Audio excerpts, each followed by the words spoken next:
bienvenue sur Africa Meet, l'émission qui met en lumière les talents, les opportunités et les initiatives du continent africain.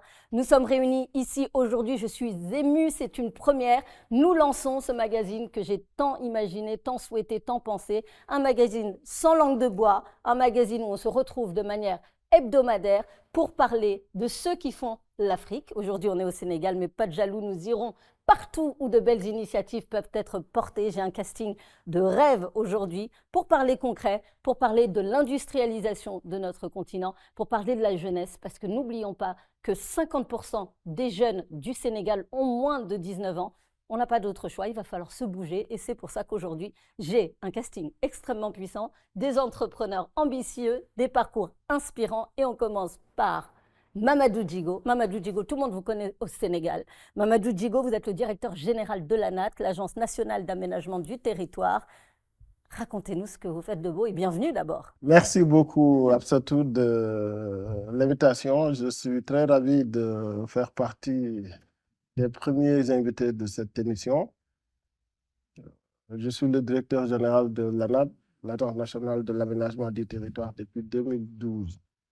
Maintenant, nous, ce que nous faisons, c'est à la fois l'organisation spatiale du pays et le développement des territoires. Et qui dit développement parle d'industrialisation. Sans aménagement du territoire, pas d'industrialisation. Absolument essentiel.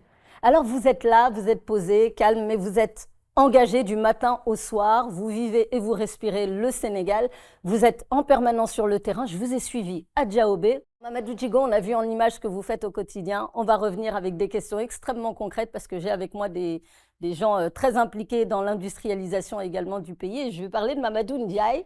Mamadou, vous êtes le fondateur de Absaya et de Wasabi, vous allez nous dire quelques mots sur cette création d'entreprise. Vous avez fondé votre entreprise en Malaisie. Et vous êtes revenu au Sénégal investir. Racontez-moi tout ça. Merci beaucoup, Absatou. C'est un honneur d'être ici avec vous. Donc, Absaya, c'est une société technologique qui est basée en Malaisie et qui a une nouvelle succursale ici au Sénégal depuis le début de l'année. Nous aidons les grands événements professionnels, notamment les grands événements du halal, à donner satisfaction à leurs participants. Et notre plateforme Wasabi, c'est la plateforme des professionnels de l'économie du halal, qui est une économie en forte croissance avec des trillions de dollars. Et même au Sénégal, avec une population qui consomme halal et qui ne sait pas forcément ce qu'elle mange. D'ailleurs, on pense que le halal, c'est que la nourriture, mais ce n'est pas que ça. Vous allez nous raconter comment vous vous impliquez dans ce secteur. Alors, Mamadou et Mamadou, deux hommes qui ne dorment absolument jamais. Je le termine avec, on dit le meilleur pour la fin, ma chère Mariama Silla, les femmes du Sénégal vous connaissent. Vous êtes sur le terrain du matin au soir. Vous m'avez raconté cette histoire de votre petit camion qui a parcouru tout le Sénégal pour aller lancer des huiles de notre terroir, des produits qu'on utilise aujourd'hui dans la cosmétique qui sont vendus dans le monde entier. Vous avez été en Italie, en France, absolument partout pour faire connaître cela. Vous travaillez avec les femmes au quotidien. Comment ça va, Mariam ?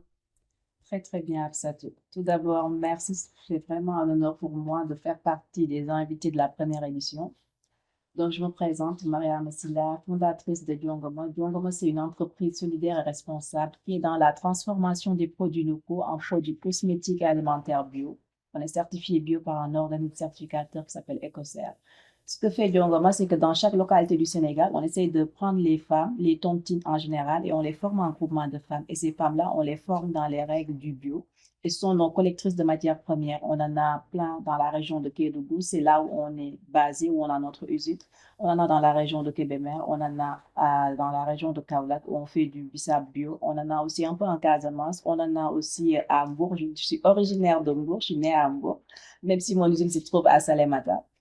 Donc, c'est ce qu'on fait. On essaye de regrouper ces femmes-là en groupement et on essaye de voir dans chaque région ce qu'il y a comme matière première. On utilise cette matière première-là, on fait de l'huile, on fait des poudres, on fait des produits cosmétiques et des produits alimentaires bio qu'on exporte principalement en Europe. Pas de développement sans les femmes. Je pense que vous allez être vraiment d'accord avec Mamadou Djigo, qui est un militant pour les femmes sur le terrain et qui agit également dans les secteurs que vous venez de citer. Alors, Mariem, moi je l'appelle Mariem parce que ça fait M à la fin, je l'aime. J'aime son parcours, j'aime son histoire, j'aime cette femme. Mais vous avez vu ce que font mes invités sur le terrain. C'est concret, ça existe. On n'est pas là pour parler, on est là pour faire. Mamadou Djigo, j'attaque tout de suite avec des questions cash et directes. Vous faites quoi pour le Sénégal?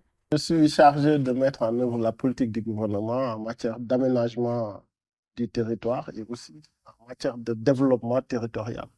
Maintenant, qui dit développement territorial, dit organiser les territoires à ce qu'il y ait de l'emploi dans ces territoires-là.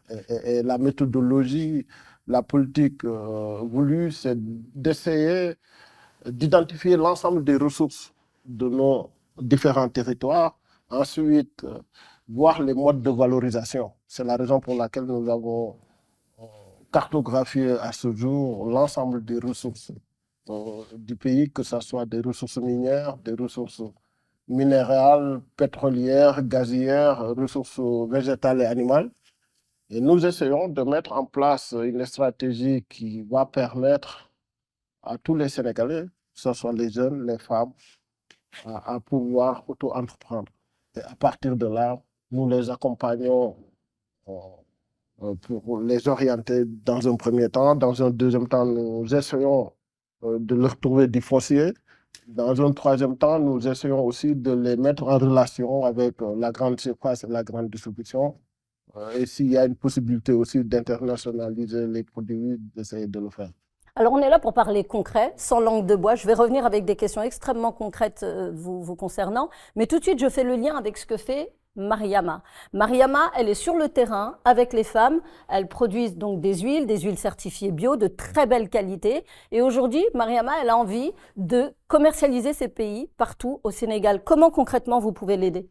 Voilà, ce que nous allons faire par rapport à Mariama, nous regardons d'abord ce qu'elle fait de façon générale. Nous regardons ses cibles pour la protéger son industrie, son entreprise, et essayer aussi de le mettre en interrelation avec la grande surface, comme je l'ai dit tantôt, et la grande distribution.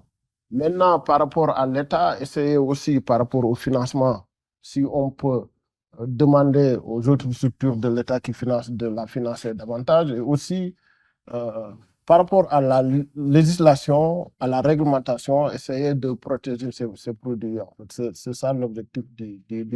C'est très bien que vous parliez de la législation notamment parce que en réalité, quand des investisseurs étrangers arrivent en Afrique, ils pensent qu'il n'y a pas de législation, qu'on peut faire tout et n'importe quoi. Or, c'est très structuré. Je l'ai vu, moi, sur le terrain, en préparant cette émission. On a été amenés à faire des missions ensemble et on voit qu'effectivement, au quotidien, il y a une législation, un cadre, une réglementation qui permet d'ailleurs aux investisseurs de gagner du temps et de se développer. Mariama, quelles sont les principales difficultés que vous avez rencontrées sur le terrain? Il y en a beaucoup, mais Mais vous êtes là? La marque existe encore après combien d'années? On a commencé en 2014, donc là, on est à presque 10 ans. Les difficultés, d'abord, manque de structuration des femmes. On essaie de leur faire des formations, mais c'est pas encore ça. Certes, ITEA nous a un peu accompagnés dans les formations, mais c'est pas assez suffisant en fait. Kédougou, c'est très loin et ils peinent à pouvoir y aller. À Hambourg, c'est facile d'avoir des formations pour les femmes, mais Kédougou, c'est tellement loin que pour faire déplacer ITEA, c'est très très compliqué. Et on a besoin de former les femmes davantage sur la propreté, sur les règles d'hygiène, sur aussi pouvoir leur permettre de faire d'autres produits, de pas seulement s'arrêter à nous fournir des matières premières, parce que le but de Djongoma, c'est vraiment de participer à l'autonomisation des femmes avec nos petits moyens. C'est que quand il n'y a plus de karité, d'amende de karité à nous fournir, que ces femmes-là puissent faire eux-mêmes leur propre savon, puissent le revendre sur les marchés, qu'elles puissent faire des céréales locaux, puissent les revendre, etc. Donc, on a vraiment besoin d'appui d'ITEA.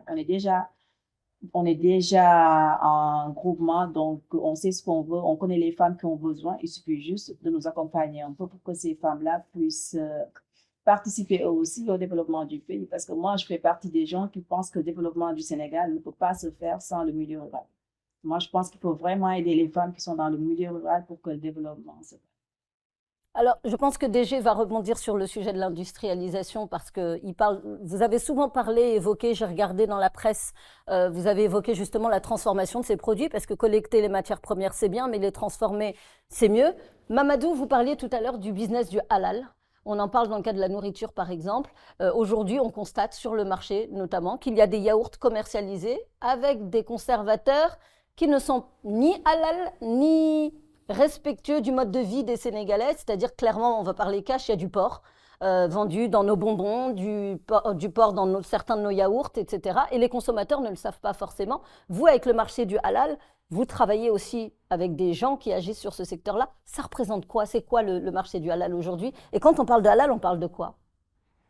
Le halal, c'est l'économie qui concerne de manière générale les 2 milliards de musulmans sur cette terre.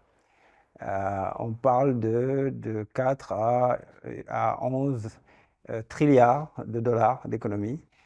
Pour donner de la perspective, un pays qui s'appelle la Malaisie, le leader mondial du halal, le PIB, donc le produit intérieur brut qu'ils font avec le halal, il est plus grand que le PIB total du Sénégal. Wow. Donc, juste pour donner des perspectives. Donc, les leaders mondiaux dans le halal, ce sont les industries leaders mondiaux. Et beaucoup de pays, que ce soit des pays à majorité musulmane ou des pays où les musulmans sont minoritaires, consomment du halal parce que c'est la qualité. La viande halal est connue pour sa qualité, non, juste pas parce que c'est musulman. Et l'économie halal, ce que ça pourrait représenter pour le Sénégal, premièrement, c'est le respect des croyances, de la qualité, de l'éthique du consommateur sénégalais. En effet, au Sénégal, nous retrouvons des produits qui sont mangés tous les jours par les Sénégalais qui ne sont pas halal. Parce que le produit est importé et le produit n'a pas de certification halal. La viande, clairement, n'est pas halal. Ou bien, il y a des composants dans le produit, notamment dans les yaourts, les bonbons, où il y a la gélatine de porc. Quand vous voyez gélatine quelque part, c'est des gélatines de porc. Et allez dans les supermarchés, vous allez voir. Donc, j'ai fait le constat moi-même. Donc, c'est un marché qui est énorme, mais ici au Sénégal, en Afrique, nous ne sommes pas encore au courant du potentiel de ce marché-là. Et il est appelé à se développer. On peut parler du tourisme, on peut parler de la finance islamique pour se financer, pour acheter une maison ou bien pour son entreprise. On peut parler de la pharmacie dans tous les domaines. C'est un mode de vie, le halal. Alors, vous dites que ce n'est pas encore connu. Il y en a un qui connaît bien le sujet, c'est Mamadou Djigo. Mamadou Djigo, pour avoir fait des relevés dans la grande distribution, pour avoir regardé toutes ces problématiques, pour regarder tous ces sujets, on a là un sujet d'industrialisation qui peut être particulièrement intéressant pour le pays.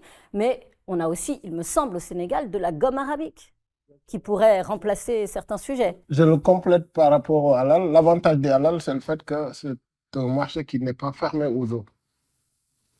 Donc c'est plus de 2 milliards de musulmans. Voilà. Et aussi, comme je le disais tantôt, après avoir identifié l'ensemble des ressources que nous avons constaté que nous avons beaucoup de gomme arabique. Et aujourd'hui, par rapport aux additifs alimentaires surtout, je parle des conservateurs et surtout les émincissants aussi, la gomme arabique occupe une place centrale. Nous voulons une société de gomme arabique par rapport au programme national d'appui à la valorisation des ressources territoriales. Vous savez, qui contrôle aujourd'hui la gomme arabique contrôle quasiment l'agroalimentaire mondial. Je ne sais pas si j'ai le droit de citer certains produits. Bien sûr, vous pouvez tout faire ici puisqu'on est là pour se parler. Je ne fais pas de la publicité, mais vous savez, pour avoir du Coca-Cola, il faut obligatoirement de la gomme arabique.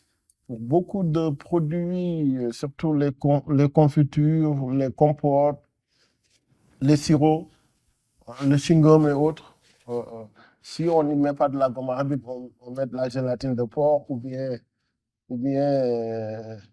des produits pétrochimiques. C'est la raison pour laquelle nous voulons aujourd'hui industrialiser la gomme arabique au Sénégal pour faire partie aussi des pays qui vont dominer l'agroalimentaire mondial.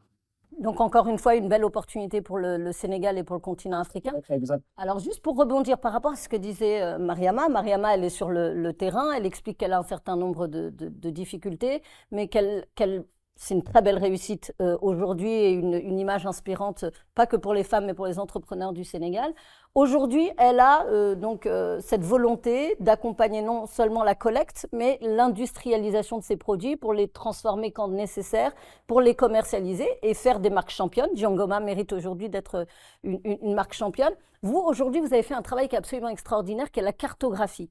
Donc, par exemple, est-ce que je dis vrai et est-ce que je dis bien si Je dis que Mariama, avec sa marque, peut aujourd'hui dire, voilà, nous on veut faire de l'huile de Nîmes, du dattier du désert et tel endroit, et monter totalement un projet avec vous en lui permettant de gagner un temps fou, c'est-à-dire d'identifier où est-ce qu'elle doit se positionner, où est-ce qu'elle doit aller travailler, avec quelle collectivité, etc. Est-ce que c'est ça votre rôle? Parce que on entend souvent les politiques nous dire plein de choses. Maintenant, dans le concret, est-ce que c'est ça et c'est de manière extrêmement concrète comme ça que vous allez l'accompagner? C'est exactement cela, lui donner la bonne information territoriale à temps pour être efficace, être viable et pour être compétitif après. Maintenant, pour la compléter, tantôt elle parlait de l'ITEA. Vous savez, nous sommes aujourd'hui 18 millions de personnes. Et l'ITEA est, je dirais, est toute seule en fait. C'est la raison pour laquelle je salue la présence de Green Tech au Sénégal. L'objectif qu'on avait voulu dans le cadre du programme national d'appui à la valorisation des ressources territoriales, c'est de démocratiser tout ce qui peut aider à une industrie de cosmétiques, à une industrie liée au yaourt, à une industrie liée à tout ce qu'on veut conserver. Vous savez, j'ai l'habitude de le dire, nous avons des métiers ethnicisés et qui bloquent le développement de ce pays. Moi, je suis Peul. Ce sont les Peuls qui détiennent l'élevage au Sénégal. Et l'élevage est resté à l'état de d'union. Si on réussit à démocratiser cette technologie, on pourra faire nos yaourts où on ne mettra pas de gélatine de porc ou le E300, les produits pétrochimiques, on mettra de la gomme arabique. C'est aussi cela le Pavard, en fait. Alors justement, Mamadou Djigo, vous avez ici sur le plateau des entrepreneurs, des gens qui investissent leur temps, leur énergie, leurs finances et tout ce qu'ils ont pour faire prospérer le Sénégal et le continent africain. Dites-nous en quelques mots ce qu'est le Pavard. P-A-V-A-R-T. Le Pavard, c'est le programme national d'appui à la valorisation des ressources territoriales. Son objectif, c'est d'industrialiser le pays. Son objectif, c'est de créer beaucoup d'entreprises. Son objectif, c'est de créer des emplois pour la jeunesse, pour les femmes. Son objectif aussi, c'est la viabilité des territoires. Vous savez, quand vous créez une industrie à Kédougou, les jeunes de Kédougou vont y rester, vont y travailler. Quand vous créez une industrie au Fouta, par exemple, les jeunes du Fouta ne vont pas s'émigrer, ils vont rester là-bas. L'objectif, en réalité, c'est de lutter contre l'exode rural, qui est le père de l'émigration clandestine, comme on dit ici. Puisque nous ne voulons plus que les jeunes prennent les bateaux, nous voulons que les jeunes... nous voulons mobiliser la jeunesse sénégalaise, les femmes sénégalaises, autour des ressources que nous avons.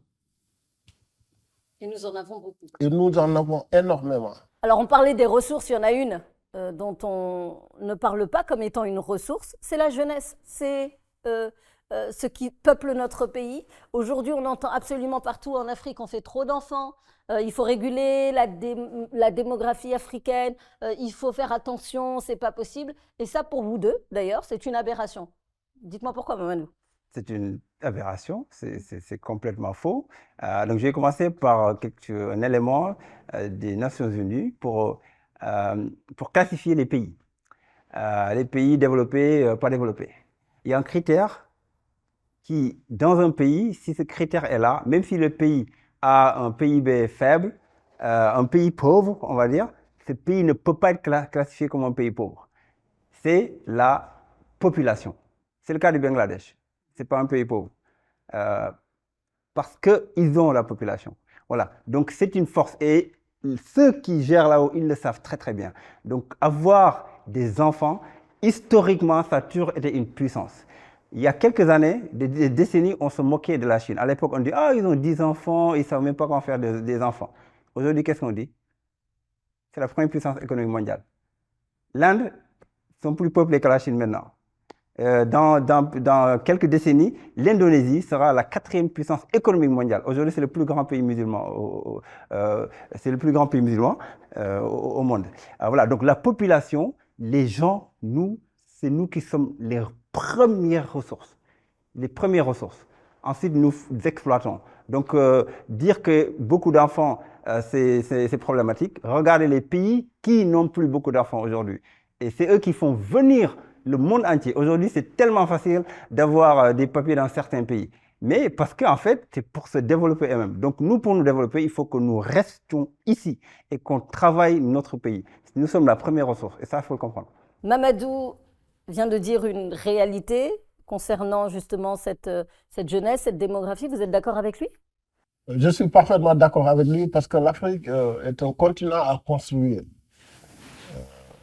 Nous avons une Afrique sous-peuplée par rapport aux autres continents. Quand vous prenez l'exemple de la densité de population, l'Afrique a largement d'espace pour faire beaucoup d'agriculture, pour s'industrialiser, pour cette Afrique qui a quasiment porté le monde entier pour vivre sans les autres, mais les autres ne peuvent pas vivre sans l'Afrique. J'aime bien cette phrase, je vais la garder en teaser. L'Afrique peut vivre sans les autres, mais les autres ne peuvent pas vivre sans l'Afrique.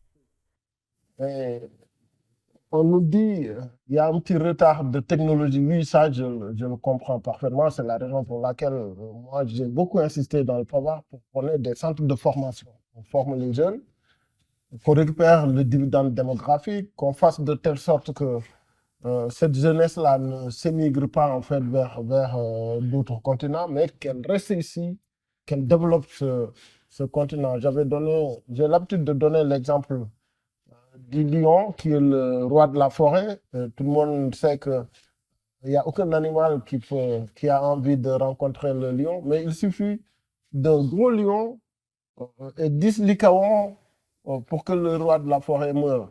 C'est la raison pour laquelle je suis totalement en phase avec lui, parce que la Chine fait partie des plus grandes puissances de cette planète.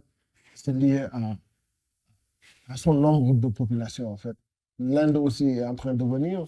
Vous l'avez dit, les pays et les continents les moins peuplés resteront derrière, parce que c'est la loi de la nature.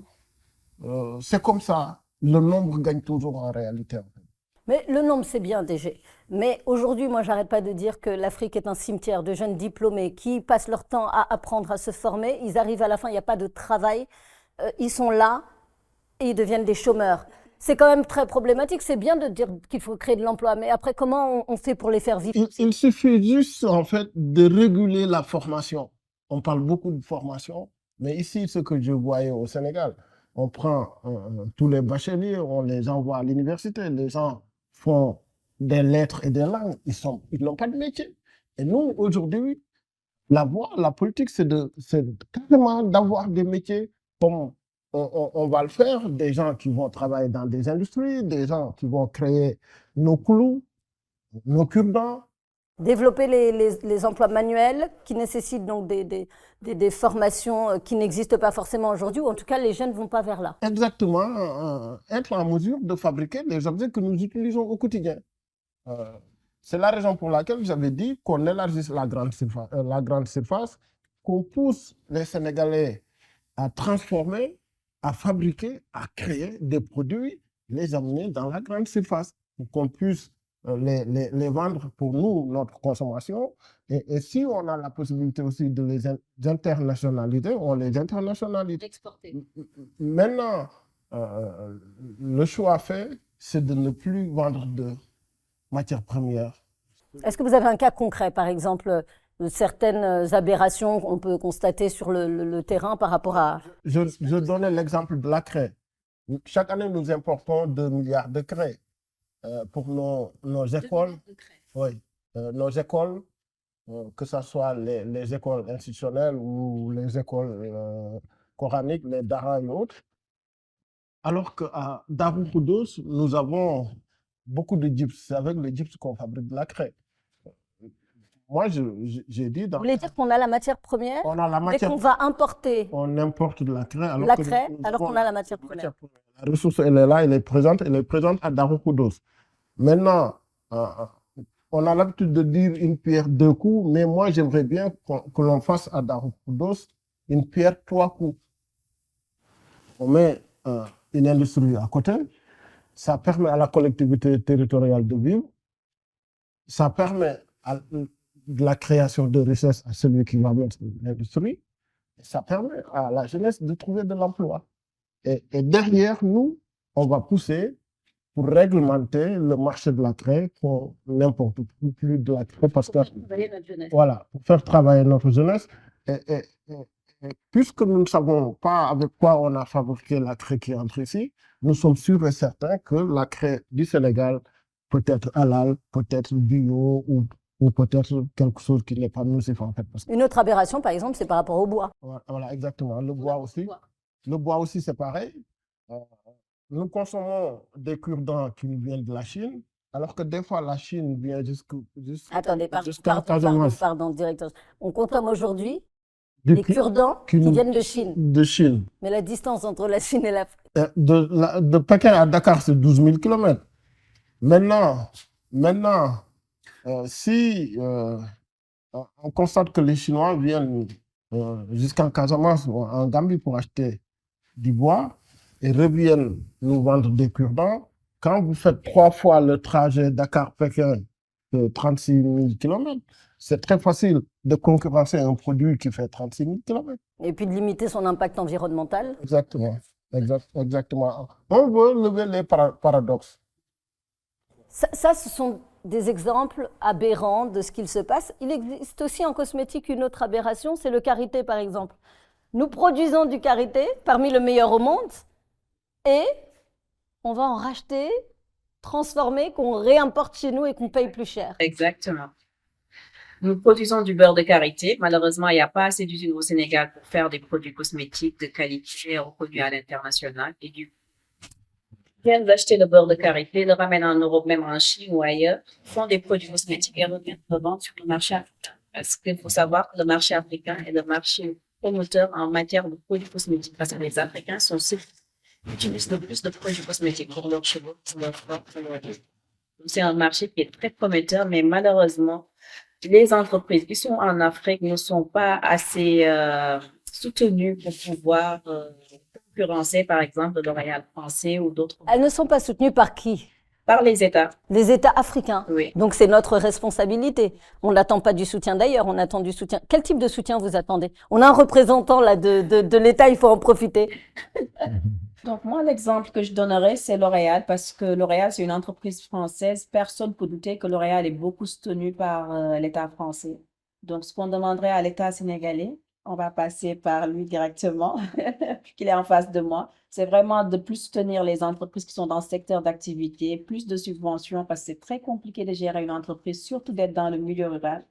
On est confronté à pas mal, mais vraiment à pas mal de difficultés. Quand on exporte aussi, on est confronté à pas mal de difficultés. Donc, il faut vraiment qu'on soit aidé par nos États pour pouvoir nous en sortir. Je pense que ça doit être une fierté pour le Sénégal d'avoir des Sénégalais qui vendent des produits made in Sénégal partout dans le monde, qui montrent que chez nous, on peut avoir des produits de qualité, des produits de qualité, de haute qualité même, je vais dire. Donc, je pense que c'est très valorisant pour le pays. Donc, c'est vraiment à l'État de nous soutenir, de nous aider davantage, même s'il y a déjà pas mal de structures et d'aides que l'État sénégalais a quand même mis en place pour accompagner les entreprises, mais ce n'est pas suffisant. Et qu'on a du mal d'ailleurs à voir de manière concrète sur le terrain. Ça veut dire qu'on entend beaucoup de jeunes entrepreneurs motivés qui veulent investir au Sénégal, qui reviennent et qui sont assez rapidement découragés par la lenteur du système bancaire, découragés par les structures qui ne réagissent pas aussi rapidement. Faut se dire aujourd'hui que par exemple une jeune femme comme Mariama qui veut lancer ses cosmétiques, elle part avec un retard concurrentiel qui est notamment par exemple les taux qui sont appliqués sur les crédits bancaires qui sont faits justement aux petites structures. Donc, elle va partir avec un retard de 6, 7, 8 points, là où un jeune occidental va avoir 1% pour un crédit. Comment est-ce qu'on peut accompagner tout ça? On parle de subventions, des subventions qui vont régler les problèmes de l'État derrière, puisqu'ils vont créer et générer de l'emploi. Comment on peut avancer sur ce sujet concrètement? Sur ce sujet, dans le cadre du programme national d'appui à la valorisation des ressources territoriales, il était prévu de pousser d'abord à ce qu'on renforce le secteur privé. Comment? En invitant à la diaspora qui a un savoir-faire, un savoir-être, de l'expérience et parfois des moyens financiers à venir accompagner le secteur privé pour son renforcement, que des Sénégalais de l'extérieur arrêtent d'être dans le social, mais qu'ils soient dans l'investissement pour l'industrialisation, dans l'investissement pour la création de valeur par rapport à un certain nombre de ressources. Maintenant, ce que l'État veut faire aujourd'hui, c'est d'être actionnaire, en fait, pour pouvoir accompagner davantage certaines structures, d'être investisseur, actionnaire et géostratège, parce qu'il y a aussi certaines ressources que l'on veut valoriser pour protéger le pays. Je donnais l'exemple des œufs fécondés dans l'agriculture, parce que nous dépendons du Brésil et du Maroc. Pour les œufs. Pour les œufs. Et c'est la raison pour laquelle nous ferons tout dans le cadre du PAVAR pour quelqu'un qui veut implanter des fermes avicoles pour la production d'œufs fécondés. Nous allons essayer de l'accompagner. Maintenant, en ce qui concerne sa question de tout à l'heure, vous savez, c'est vrai, vous avez donné l'exemple de L'Oréal, la France accompagne ces entreprises, que ce soit au niveau national et parfois même au niveau international. Maintenant, nous, dans le cas d'espèces, nous avons des entreprises, en fait, qui sont jeunes. Et ce n'est pas très facile d'accompagner une entreprise qui n'est pas encore au top de la qualité et Parce au qu'elle top, va pas pouvoir faire face à la demande, top, c'est ça? au top de la qualité et de la quantité. Moi qui vous parle, j'ai accompagné beaucoup de jeunes et beaucoup de femmes, en fait, pour commercialiser leurs produits à Auchan. Mais il m'est arrivé qu'on m'appelle derrière pour me dire que oui, nous avons intégré cette entreprise, mais on les appelle, mais ils n'arrivent pas à fournir, en fait, les produits comme il se doit, parce qu'ils avaient un problème de quantité, en fait. Voilà, vous savez, s'il y a rupture de stock, une semaine, 2 semaines, après, on perd la confiance, après l'entreprise peut péricliter. Il y a ces accompagnements-là, mais aussi, nous avons prévu, dans le cadre du PAVAR aussi, de réglementer par rapport au commerce. Par exemple, vous êtes une micro-entreprise, vous avez réussi à intégrer la grande surface, à savoir Auchan, par exemple. Nous, on va leur dire de vous payer tous les 15 jours, de ne pas attendre. 100 jours de délai. Voilà. Tout. Voilà, exactement. Pour ne pas vous étouffer, tout ça. Il y a une intelligence verticale, horizontale, transversale de façon générale qui est mise en place pour pouvoir accompagner les Sénégalais à valoriser les ressources, à industrialiser le pays, à créer des entreprises, à créer des emplois et à rendre attractives, en fait, nos collectivités territoriales, à savoir les communes, les départements et les régions. Évidemment, Mamadou, je me tourne vers vous. Vous avez chaque année cette opportunité d'aller au MIRAS, le MIRAS qui est le Salon mondial du halal. Vous le parliez tout à l'heure de la Malaisie qui est très impliquée. On parle d'ailleurs du PIB. Vous allez nous en parler beaucoup mieux que moi tout à l'heure. Mais vous, aujourd'hui, quand vous voyez le Sénégal, vous voyez ce besoin en industrialisation, vous voyez cette opportunité du halal. On voit ailleurs dans le monde que le halal est en train de prendre une place considérable dans la façon de consommer des gens. Qu'est-ce que vous avez envie de dire à Mamadou Djigo qui est en face de vous, par exemple, quand vous voyez les difficultés que vous avez eues à emmener des délégations au MIRAS, par exemple? Excellente question. En effet, l'économie du halal représente une opportunité mais énorme. Voilà. Et la demande est là. La demande est là. En Malaisie, on voit beaucoup de demandes d'ingrédients. Donc, quand on parlait... tout à fait, des ingrédients. Quand on parlait au directeur de l'agence qui est en charge du MIRAS en Malaisie, il dit « ramenez-moi des ingrédients halal ». Voilà, et le Sénégal a des ingrédients. Et on a eu des difficultés, mais on ne peut pas les nommer ici, pour pouvoir amener des entreprises sénégalaises au MIRAS. Et c'est une initiative privée qui a ramené 4 exposants pour la toute première fois en Malaisie. Et c'est cette initiative de Absatoussi. Je suis obligé de le nommer. Voilà, donc la demande est là, elle est énorme. Mais ils ne sont même pas avec la barrière de la langue, l'anglais déjà, et parce qu'ils ne connaissent pas le Sénégal. C'est pour ça que je pense que pour faire rapide, pour que le Sénégal puisse se positionner dans le domaine du halal, premièrement, il faut qu'on comprenne c'est quoi le halal. C'est pas parce qu'on est musulman qu'on comprend le halal. Il y a des non-musulmans qui nous expliquent mieux c'est quoi le business du halal. D'ailleurs, est-ce qu'on peut dire que le leader mondial du halal, c'est Nestlé? C'est Nestlé. Et est-ce qu'on peut dire que la plupart des visiteurs des salons du halal ne sont pas musulmans? Exactement. C'est qu'il y a une opportunité économique. Mais énorme. Et puis quand on va au plus grand salon du halal au monde, où cette année il y a eu presque 40 000 personnes qui sont venues du monde entier, 80% des stands des entreprises, c'est des entreprises non musulmanes. 80%. Donc c'est pour ça que parfois on entend les musulmans, ils pensent que le halal ce n'est que pour les musulmans. Le halal c'est du business.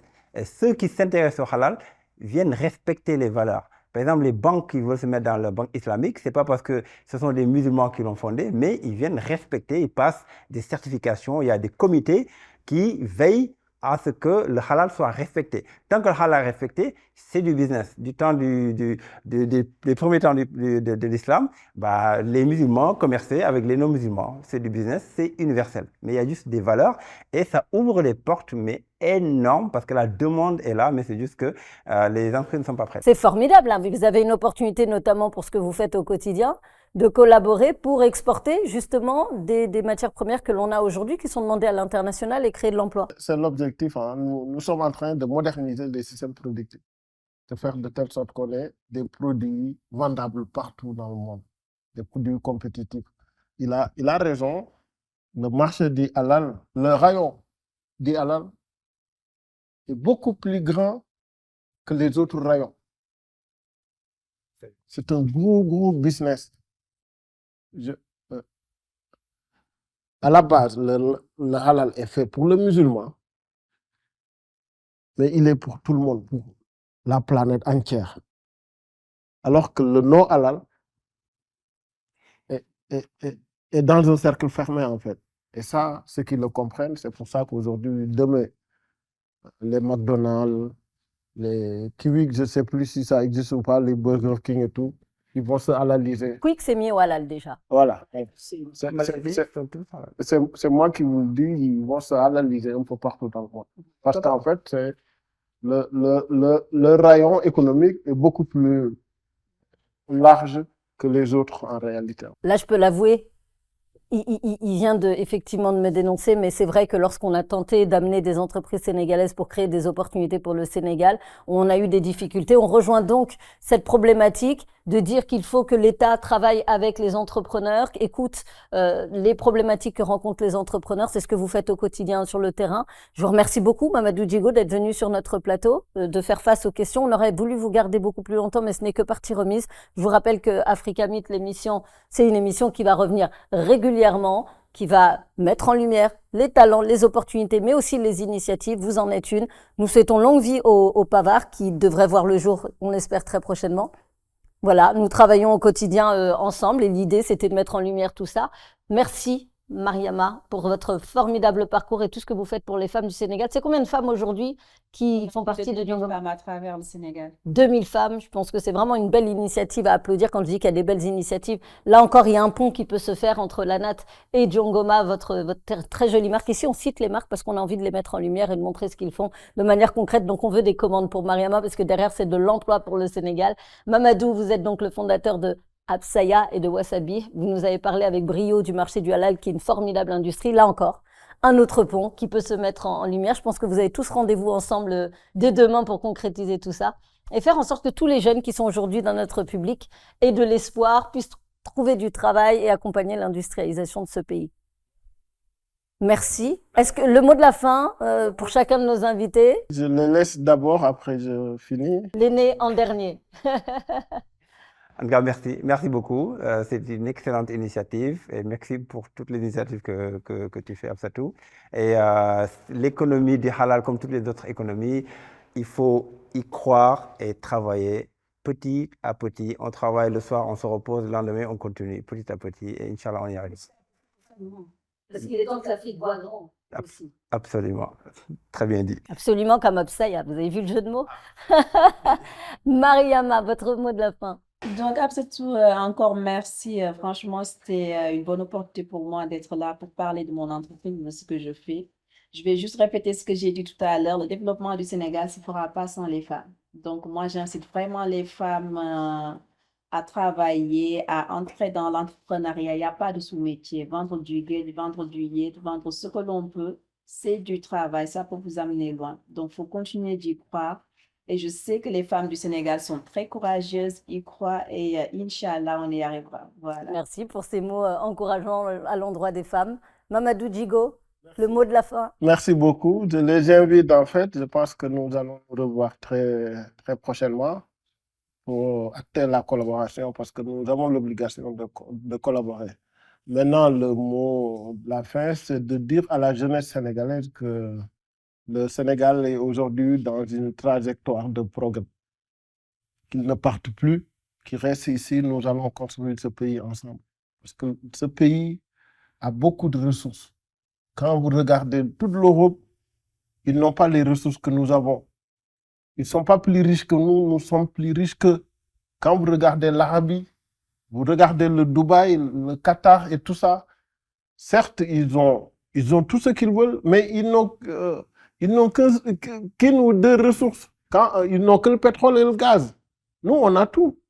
On a des phosphates. On a tout ce que nous voulons ici. Et je vous invite en fait à nous battre pour industrialiser ce pays, pour développer ce pays. La solution des pirogues, les pirogues ne sont pas une solution. Ça, je vous invite à le dire à vos amis, à le dire à tout le monde. Il faut faire le fighting ici pour développer ce pays.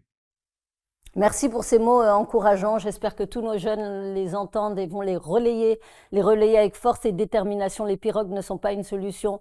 Le Sénégal, l'Afrique, c'est ici que nous pouvons industrialiser, développer, créer de l'emploi et de l'avenir pour nos jeunes. Ça passe également par la formation, ça passe par des programmes comme le Pavard, ça passe par des initiatives privées comme celle de Mariama et celle de Mamadou qui nous ont fait l'amitié et le plaisir d'être là aujourd'hui. Je suis ravie, vous savez quoi? Je vais vous réinviter après les rendez-vous que vous allez avoir ensemble pour voir ce qui sort de concret de tout ça parce qu'on est là pour célébrer les initiatives et les concrétisations. C'est extrêmement important. Merci de nous avoir suivis pour cette première émission d'Africa Meet. Nous allons continuer avec détermination et avec beaucoup de volonté à mettre en lumière les talents et les opportunités du continent africain. Retrouvez-nous très prochainement en magazine presse écrite, mais également en podcast. Merci de nous avoir suivis et à très bientôt.